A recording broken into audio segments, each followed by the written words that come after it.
Chancellor Stoker, Prime Minister Meloni, ladies and gentlemen, 22 years after Austria and Italy committed to building the Brenner Base Tunnel, 18 years after the European Union pledged to co-finance it, we have reached a breakthrough moment in every sense of the word.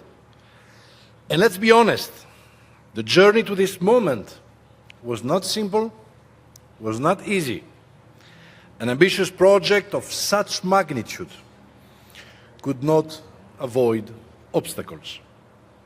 There were engineering challenges, unexpected geopolitical hurdles, and the complexity of bringing together different legal systems and procedures. Yet every single obstacle was overcome. And that is what makes this achievement even more remarkable. And today, that the two sides meet and Europe comes together, I have to congratulate you. We got there. You got there.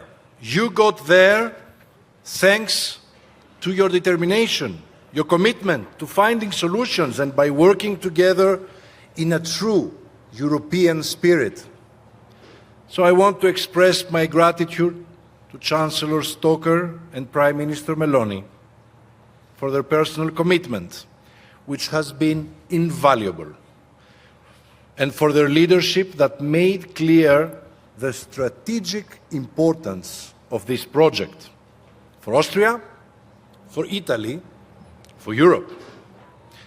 But this day also belongs to the workers, the hundreds of women and men all across Europe who brought their expertise and worked hard to get where we are today. And I want to honor their labor and to also honor the workers that are no longer with us. Chancellor Stoker, Prime Minister Meloni, ladies and gentlemen, the Brenner Base Tunnel is one of the largest and most ambitious infrastructure projects in Europe. It will be the first truly 21st century cross-border railway tunnel and the longest in the world. For me, the Brenner Base Tunnel embodies the very essence of the EU infrastructure and transport policy, and indeed the European Union project itself. It is about connectivity across borders. It is about competitiveness, modernization, sustainability. It is about European vision anchored in real, tangible local benefits. The tunnel, ladies and gentlemen, is a key building block for the trans-European transport network. And as Minister Salvini said earlier, the network's Scandinavian-Mediterranean corridor. And some may say that these are abstract terms, but believe me, the benefits will be anything but abstract. The North-South corridor will improve the links between Europe's major ports and industrial centers. For passengers, the impact will be transformative. Travel between Munich and Verona will be cut to 2.5 hours from 5.5 hours today.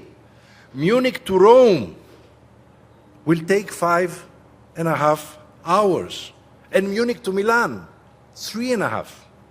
Business travelers and tourists will gain while doors will open to new destinations, currently under-visited or even under-discovered. But for freight, the change will be even bigger. Once the new line is operational, a journey that takes today 12 hours will only take 6. Longer, heavier freight trains will run faster and more efficiently. And as rail becomes more attractive compared to road transport, and freight forwarders start to choose rail over road, the people of Tyrol and South Tyrol, who I know feel the effects of congestion along the Brenner Pass, will finally feel relief.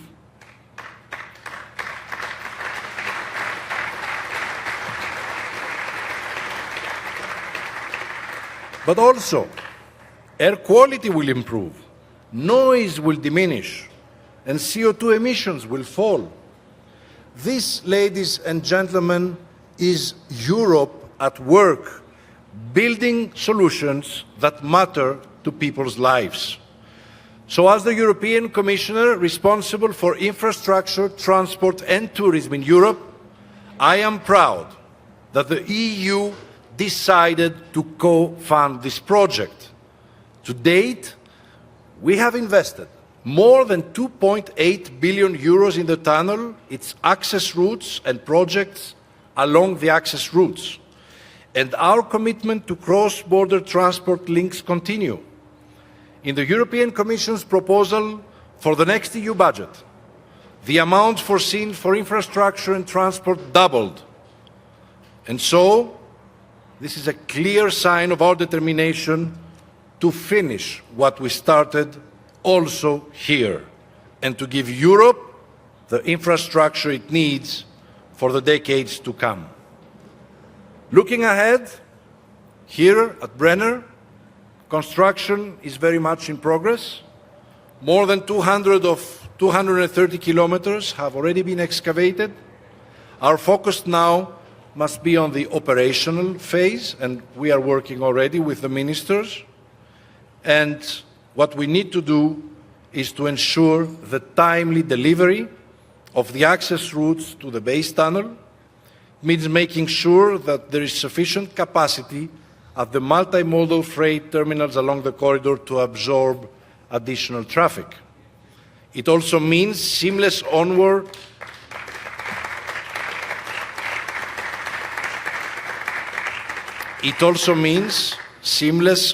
journeys for passengers with airports connected to long-distance rail and multimodal ticketed systems that make rail the easiest and the more attractive choice.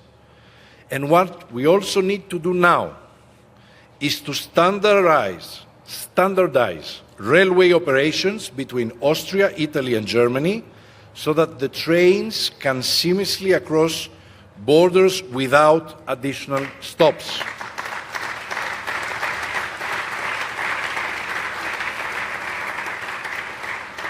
I know that our working groups are already working intensively on these issues, and I want to assure you that I will be following every step of this way so that these results come the quickest possible.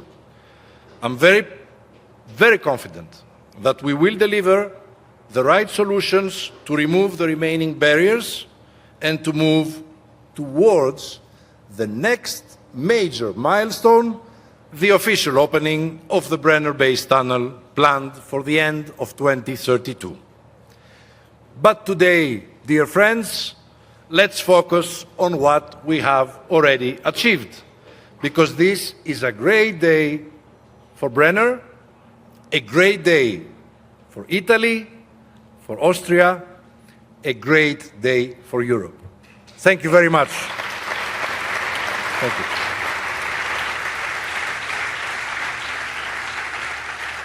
Dear Commissioner, thank you so much for your commitment, because thanks to your commitment today, we are not only celebrating Italy and Austria, but we are also manifesting Europe. Thank you for that.